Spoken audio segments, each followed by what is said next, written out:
जय हिंद दोस्तों, मेरा नाम अरुण सिंह और आज आप देख रहे हैं दंगल एजुकेशन। दंगल एजुकेशन में ये जियोग्राफी का दूसरा लेक्चर है। हम लोग इससे पहले एक लेक्चर देख चुके हैं जिसमें हम लोग तारों का निर्माण देखे हैं, उसमें कि तारों का निर्माण होता कैसे है। तो हम लोग उसमें देखे हैं कि तारे सबसे पहले एक गैस के फॉर्म में होते हैं जिसे हम लोग निहारिका बोलते थे। ठीक है, तो निहारिका में क्या होता था, हाइड्रोजन का हीलियम में संलयन होता था। हाइड्रोजन का हीलियम में संलयन होता था। तो आपको ये भी पता होगा कि तारों का मिनिमम टेम्परेचर कितना होता है, लगभग 6000 डिग्री सेंटीग्रेड उनका मिनिमम टेम्परेचर होता है। और तारे किस अवस्था में पाए जाते हैं, तारे प्लाज्मा अवस्था में पाए जाते हैं। ये सब चीज़ हम लोग पहले क्लास में देख चुके हैं। तो थोड़ा एक बार रिवाइज कर लेते हैं तुरंत। देखो शुरुआत से, तारे सबसे पहले गैस के फॉर्म में होते हैं जिसमें हाइड्रोजन का हीलियम में संलयन होता है, जिसे हम लोग निहारिका बोलते हैं। ठीक है, और इंग्लिश में हम लोग इसे नेबुला बोलते हैं। इतना क्लियर। अब और फिर उसके बाद इन गैसों में, ये जो गैसों का बादल है, हाइड्रोजन का हीलियम में जो संलयन होता है, उसमें जो पार्टिकल होते हैं, पार्टिकल ग्रेविटी के कारण आसपास आ जाते हैं और ये इनका जो घनत्व होता है धीरे धीरे बढ़ने लगता है और इनका टेम्परेचर भी बढ़ जाता है और इनके अंदर हाइड्रोजन का हीलियम में संलयन होता रहता है। ठीक है, तो जब किसी तारे का टेम्परेचर 6000 डिग्री सेंटीग्रेड होता है तो वो लाल कलर का होता है, लेकिन जब किसी तारे का टेम्परेचर 20000 डिग्री सेंटीग्रेड से ऊपर हो जाता है तब उसका कलर कैसा हो जाता है, सफ़ेद हो जाता है। और जब किसी तारे का टेम्परेचर लगभग लाख में पहुंच जाता है, कहाँ पहुंच जाता है, लाखों में पहुंच जाता है, तब उसका कलर हो जाता है ब्लू कलर का, नीला कलर का। ठीक है, और उसके बाद जब इन तारों की एनर्जी धीरे धीरे खत्म होने लगती है तो ये किसका निर्माण ले लेते हैं, ये लाल दानों का रूप ले लेते हैं। और लाल दानव अगर सूरज के 1.44 गुने से अगर बड़ा है तो वो विस्फोटक तारा बनेगा, या फिर अगर सूरज के 1.44 गुने से अगर छोटा है तो वो श्वेत वामन बनेगा। ठीक है, और श्वेत वामन की एनर्जी अगर और कम हो जाएगी तो ब्लैक वामन मतलब काला वामन बन जाएगा। और उसके बाद हम लोगों ने देखा था कि जब कोई अभिनव तारा टूटता है, ब्लास्ट करता है, तो उसमें से 3 प्रकार के पार्टिकल निकलते हैं, 3 प्रकार के उसमें कण होते हैं। एक तो न्यूट्रॉन कण होता है, और दूसरा पल्सर होता है, और तीसरा क्वेसर होता है। जब न्यूट्रॉन का घनत्व बहुत कम होता है, न्यूट्रॉन का घनत्व बहुत कम होता है और ये ब्लैक कलर का होता है, जब इसका घनत्व और कम होगा तो ये ब्लैक होल का रूप ले लेगा। जब इसका घनत्व कम होगा तो ये और सिकुड़ेगा। तो न्यूट्रॉन से किसका निर्माण होता है, ब्लैक होल का। और ब्लैक होल का घनत्व कितना होता है, हम लोग इसके देखे थे कि ब्लैक होल का घनत्व 1 चम्मच मिट्टी का भार कितना होता है, लगभग 10 हाथियों के बराबर होता है। इतना क्लियर है। और जो पल्सर है, पल्सर किसी अभिनव तारा का वह भाग होता है जो सबसे चमकीला होता है। चमकीला का मतलब उसमें कुछ ना कुछ एनर्जी बची रहती है। तो जिस पार्टिकल में थोड़ा एनर्जी बची रहती है वो क्या कहलाता है, पल्सर कहलाता है। और क्वेसर क्या था, क्वेसर हम लोग देखे थे कि किसी भी पार्टिकल में अगर चुंबकीय क्षमता आ जाती है, चुंबकीय गुण पाए जाते हैं, तो वो क्या कहलाता है, वो क्वेसर कहलाता है। इतना क्लियर है। हम लोग अब आज देखेंगे इसके आगे हम लोग तो तारों का निर्माण समझ लिए। ठीक है, तो अब हम चलते हैं थोड़ा तारों के शहर में कि तारों का शहर होता क्या है। ठीक है, तो हम यहाँ पर स्ट्रक्चर सबसे पहले कुछ बनाना चाहते हैं।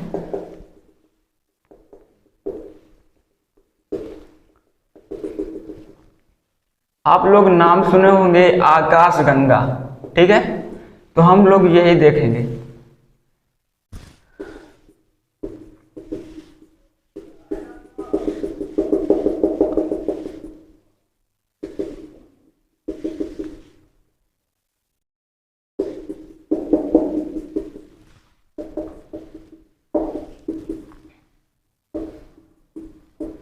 ये कोई तारों का शहर है जिसमें से हम कुछ ऐसे स्ट्रक्चर बना रहे हैं। इस स्ट्रक्चर का नाम भी बता रहे हैं। 1 मिनट थोड़ा,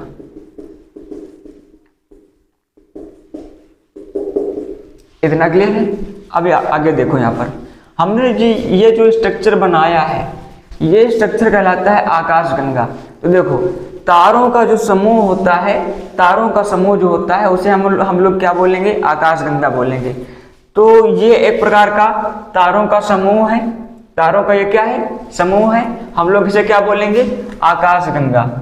इसे हम लोग बोलेंगे आकाश गंगा, ठीक है। इसे हम लोग इंग्लिश में गैलेक्सी बोलते हैं। इंग्लिश में इसे क्या बोलते हैं, गैलेक्सी, ठीक है। इसे क्या बोलेंगे, गैलेक्सी। तो यहाँ पर देखो, ये जो हमारे पास ये एक गैलेक्सी है, मतलब तारों का इसमें समूह है, ये एक प्रकार का क्या है, एक समूह है, इसे क्या बोलेंगे, एक गैलेक्सी।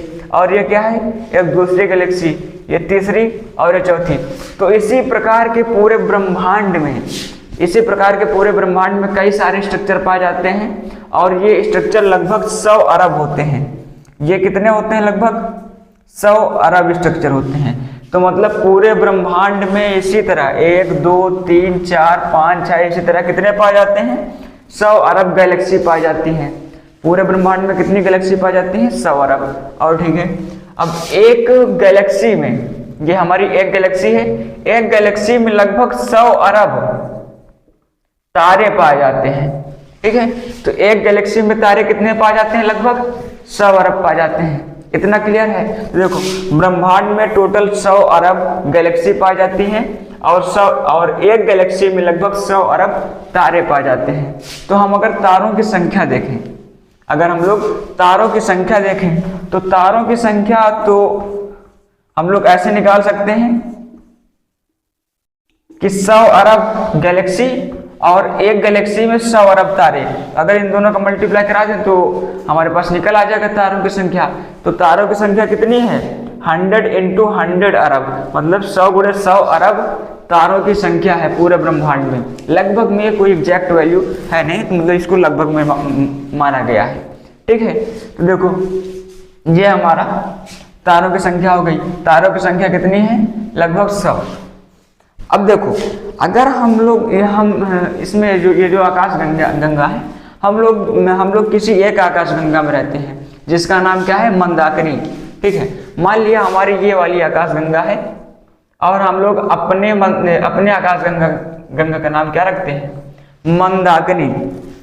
अब देखो, आकाश गंगा तो बहुत सारी हैं, अब सभी का नाम तो हम रखेंगे नहीं। अब जैसे हम लोग अगर कोई गर्लफ्रेंड है तो हम उसका कोई अलग नाम रखते हैं, सेपरेट नाम रखते हैं, ठीक है। बाबू, सोना, जो भी आप नाम रखना चाहो वो लोग आप नाम रख लेते हैं अलग से, ठीक है। तो इसी तरह हमारी ये भी गैलेक्सी है, और हम लोग इसका एक अलग सेपरेट नाम रखते हैं जिसका नाम क्या है, मंदाकिनी। मंदाकिनी हम लोग इसका नाम बोलते हैं। अब अंग्रेज लोग कुछ इसका दूसरा नाम बोलते हैं, अंग्रेज लोग इसको बोलते हैं मिल्की वे। इसे क्या बोलेंगे, मिल्की वे, ठीक है। हम लोग इसे इंग्लिश में क्या बोलते हैं, मिल्की वे। ये हमारी आकाश गंगा है, इस आकाश गंगा को हम लोग क्या बोलेंगे, मंदाकिनी, और इसे इंग्लिश में क्या बोलेंगे, मिल्की वे, ठीक है। अब देखो, यहाँ पर मिल्की वे है, लेकिन हिंदुस्तान के लोगों को तो इंग्लिश अच्छी लगती नहीं, तो अब ये लोग इसी इंग्लिश को फिर से हिंदी में कन्वर्ट कर देते हैं। इसे हम लोग बोलते हैं मिल्की, का मतलब दुग्ध, और इसको बोलेंगे मेखला। इसका नाम पूरा हम लोग बोल देते हैं दुग्ध मेखला। तो देखो, इसके 3 नाम हो गए, एक तो हो गया मंदाकिनी, दूसरा हो गया मिल्की वे, और तीसरा दुग्ध मेखला। इतना क्लियर है। तो देखो, हम लोग जिस भी आकाश गंगा में रहते हैं उस आकाश गंगा क्या नाम है, मंदाकिनी, ठीक है। इंग्लिश में हम लोग क्या बोलते हैं इसे हम लोग इंग्लिश में मिल्की वे और हिंदी में दुग्ध मेखला बोलते हैं, ठीक है। तो देखो, ये हमारी एक आकाश गंगा है। अब इसी आकाश गंगा में कहीं हमारा सूरज पाया जाएगा, तो ये जो सूरज पाया जाता है इस आकाश गंगा के भुजाओं में पाया जाता है। ये मान लिया हमारा कोई सूरज है, ठीक है, ये क्या है, हमारा सूरज है। अब इसी सूरज के चारों ओर ये हमारे पृथ्वी, चंद्रमा, बुध, शुक्र पाए जाते हैं। क्लियर है इतना, ठीक है। तो देखो, ये जो हमारी आकाश गंगा है, ये सभी आकाश गंगा आपस में सब राउंड करती हैं। ये सभी आकाश गंगा क्या करती हैं, घूमती रहती हैं पूरे टाइम, ठीक है। और ये जो सूरज होता है, ये सूरज ये जो सूरज होता है अपनी आकाश गंगा का चक्कर लगाता है। ये जो सूरज है ये अपनी आकाश गंगा का चक्कर लगाता है, ठीक है। तो जब ये अपनी आकाश गंगा का चक्कर लगाएगा तो कुछ ना कुछ इसकी स्पीड होगी, इसकी कुछ ना कुछ स्पीड होगी। तो ये 250 किलोमीटर प्रति सेकंड की रफ्तार से ये अपनी मंदाकिनी है, मतलब अपनी आकाशगंगा के चक्कर लगाता है सूरज। ठीक है, ये जो सूरज है, सूरज अपनी आकाशगंगा कितने स्पीड से चक्कर लगाता है? 250 किलोमीटर। समझो, अब देखो ये जो सूरज है अपनी आकाशगंगा का 250 किलोमीटर प्रति सेकंड की चाल से चक्कर लगाता है, लेकिन इसको फिर भी इतना समय लग जाता है। इसको समय कितना लग जाता है? 25 करोड़ साल। इसको सूरज को एक चक्कर लगाने में कितना समय लग जाता है? 25 करोड़ साल। अब समझो, जब 250 किलोमीटर की रफ्तार से, अब मान लिया अगर कोई हमारे पास बाइक है, हम उसको एक सेकंड में 250 किलोमीटर ले जाएं तो उसकी कितनी स्पीड रहेगी? यहाँ से दिल्ली 500 किलोमीटर है, तो अगर हम बाइक को इतने स्पीड में चलाएं कि एक सेकंड में 250 किलोमीटर जाए, तो 2 सेकंड में हम यहाँ से कहाँ पहुँच जाएंगे? दिल्ली। ऐसा कोई वाहन हमारे यहाँ संभव है नहीं। तो समझो, अगर 2 सेकंड में अगर कोई दिल्ली पहुँच रहा है तो उसकी स्पीड कितनी होगी, है ना? तो देखो, फिर भी इतनी स्पीड होते हुए भी उसका कितना समय लग रहा है? 25 करोड़ साल लग रहा है एक चक्कर लगाने में। तो इसका मतलब हमारी मंदाकिनी बहुत बड़ी है ना? तो देखो, एक मंदाकिनी जब इतनी बड़ी है, इसी तरह से कितने इसी तरह के लगभग 100 अरब गैलेक्सी हैं। तो हमारा ब्रह्मांड कितना बड़ा होगा? थोड़ा इमेजिन कर पा रहे होंगे, आई होप। ठीक है, तो ब्रह्मांड इतना बड़ा, और उसमें से एक हमारी क्या है? गैलेक्सी। और उस गैलेक्सी का चक्कर कौन काट रहा है? सूरज काट रहा है। सूरज को उस समय कितना लग रहा है? 25 करोड़ साल। ठीक है, तो देखो, 250 किलोमीटर प्रति सेकंड की चाल से ये सूरज इसका चक्कर काटेगा। ठीक है, तो देखो यहाँ पर ये जो मंदाकिनी है, मंदाकिनी में जो भी नए तारे होंगे, जो भी नए तारे निर्मित होंगे, वो हमेशा भुजाओं पर पाए जाएंगे। ठीक है, जो भी नए तारे होंगे वो कहाँ पर पाए जाएंगे? भुजाओं पर पाए जाएंगे। और जो थोड़ा पुराने तारे होंगे, पुराने तारे, वो ब्लास्ट करके कहाँ पहुंच जाएंगे? उसके केंद्र में पहुंच जाएंगे। ठीक है, जो पुराने तारे होंगे वो कहाँ आ जाएंगे? वो केंद्र में आ जाएंगे। हम लोग इस केंद्र को बोलते हैं बल्ज। इसे हम लोग क्या बोलते हैं? बल्ज। ठीक है, अब देखो यहाँ पर तो तारे हैं लेकिन थोड़ा नए हैं और ये किनारे पाए जाएंगे, और जो जितने भी तारे होंगे वो ब्लास्ट करके कहाँ चले जाएंगे? केंद्र में चले जाएंगे। तो जब केंद्र में चले जाएंगे, हम बताए थे अगर कोई तारा ब्लास्ट होता है तो उसमें से कुछ ना कुछ पल्सर बनते हैं, कुछ क्वेसर बनते हैं, और कुछ न्यूट्रॉन मतलब ब्लैक होल बनते हैं। तो जितने भी ब्लैक होल होंगे वो कहाँ आ जाएंगे? अंदर आ जाएंगे। ठीक है, जितने भी पल्सर होंगे वो कहाँ आ जाएंगे? केंद्र पर आ जाएंगे। और जितने भी क्वेसर होंगे वो कहाँ आ जाएंगे? केंद्र पर। तो हम बताए थे न्यूट्रॉन मतलब ब्लैक होल का घनत्व तो सबसे ज्यादा होता है, तो ब्लैक होल सभी यहाँ पर आ जाएंगे, तो बल्ज का घनत्व तो बहुत अधिक हो जाएगा, है ना? और जितने भी पल्सर होते हैं, पल्सर ये बताते पल्सर हमेशा चमकीले होते हैं, बहुत ज़्यादा चमकते हैं। तो जब पल्सर सभी यहाँ पर आ जाएंगे तो इसका केंद्र बहुत तेज चमकने लगेगा, है ना? इमेजिन कर पा रहे होंगे शायद। तो इसका केंद्र बहुत ज़्यादा चमकने लगेगा। और क्वेसर का बताया था कि इसमें चुंबकीय क्षमता बहुत तेज होती है, तो चुंबकीय क्षमता भी इसकी बहुत सारी बढ़ जाएगी। तो इसमें 3 गुण पाए जाते हैं। इसका घनत्व तो सबसे ज़्यादा होता है ब्लैक होल के कारण, और ये सबसे ज़्यादा चमकीला पाया जाता है किसके कारण? पल्सर के कारण। और इसकी चुंबकीय क्षमता बढ़ जाती है किसके कारण? क्वेसर के कारण। इतना क्लियर है? तो देखो, ये जो आकाशगंगा है, आकाशगंगा में जो नए तारे होंगे वो किनारे पाए जाएंगे, ठीक है, जो कि थोड़ा कम प्रकाश देंगे, और जो पुराने तारे होंगे वो केंद्र पर आके इकट्ठा हो जाएंगे और ये ज्यादा प्रकाश देंगे।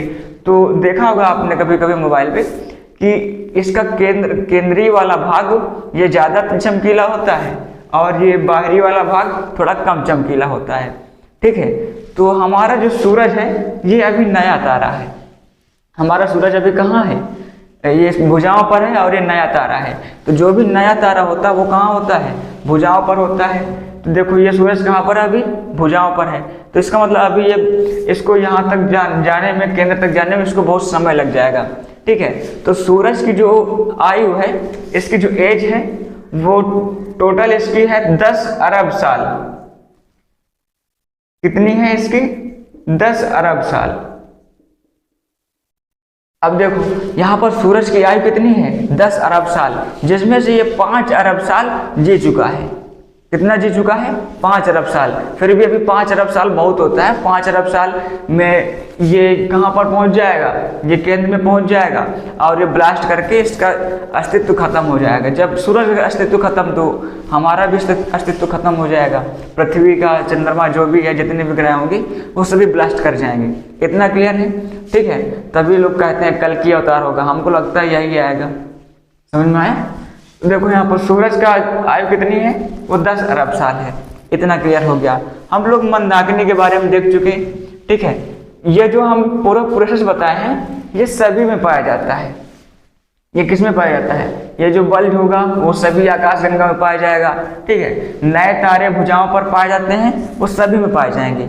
इतना क्लियर है? ठीक है, देखो यहाँ पर जो चक्कर काटता कौन कौन है? हमारे यहाँ चंद्रमा जो है किसका चक्कर काटता है? पृथ्वी का। चंद्रमा किसका चक्कर काटता है? पृथ्वी का। पृथ्वी किसका चक्कर काटती है? सूरज का। और सूरज किसका चक्कर काटता है? वो मंदाकिनी अपनी आकाशगंगा का चक्कर काटता है। ठीक है, और आकाशगंगा किसका चक्कर काटती है?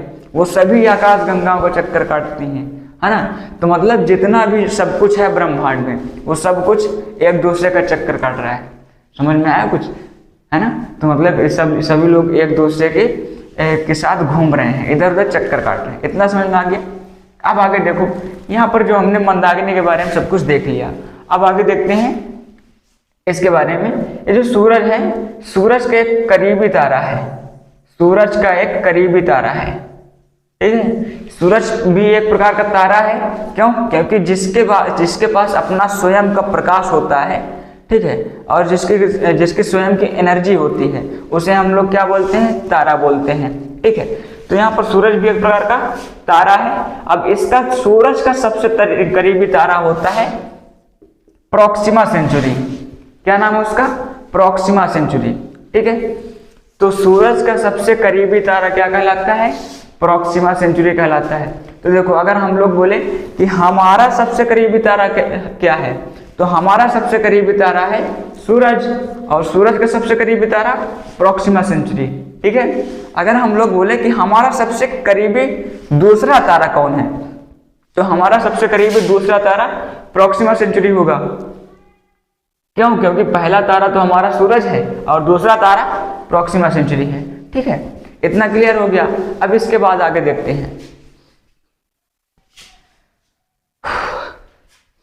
अब इसके बाद जो मंदाकिनी है, मंदाकिनी की सबसे करीबी आकाशगंगा, मंदाकिनी की सबसे करीबी आकाशगंगा जो है उसे हम लोग बोलते हैं एंड्रोमेडा। इसे हम लोग क्या बोलेंगे? एंड्रोमेडा। मंदाकिनी की सबसे करीबी आकाशगंगा क्या है? मंदाकिनी की सबसे करीबी आकाशगंगा क्या है? एंड्रोमेडा। ठीक है, तो सबसे करीबी आकाशगंगा क्या है? एंड्रोमेडा।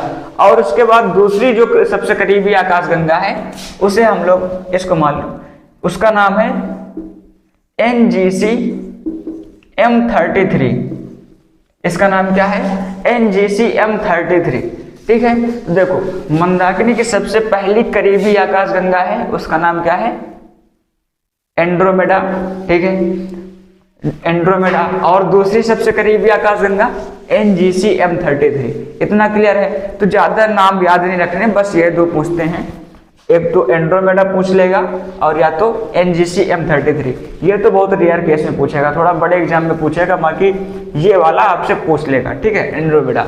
तो इनका नाम याद रहेगा आपको। क्लियर है? तो एक बार हम फिर से रिवाइज करते हैं। हमारी आकाशगंगा क्या नाम है? मंदाकिनी। और हमारी सबसे करीबी आकाशगंगा, हमसे सबसे करीबी आकाशगंगा, उसका क्या नाम है? एंड्रोमेडा। ठीक है, और हमसे सबसे करीबी दूसरी आकाशगंगा, उसका क्या नाम है? उसका नाम है NGC M33। ठीक है, एक बार PCS में एग्जाम क्वेश्चन पूछा गया था कि NGC M33 क्या है।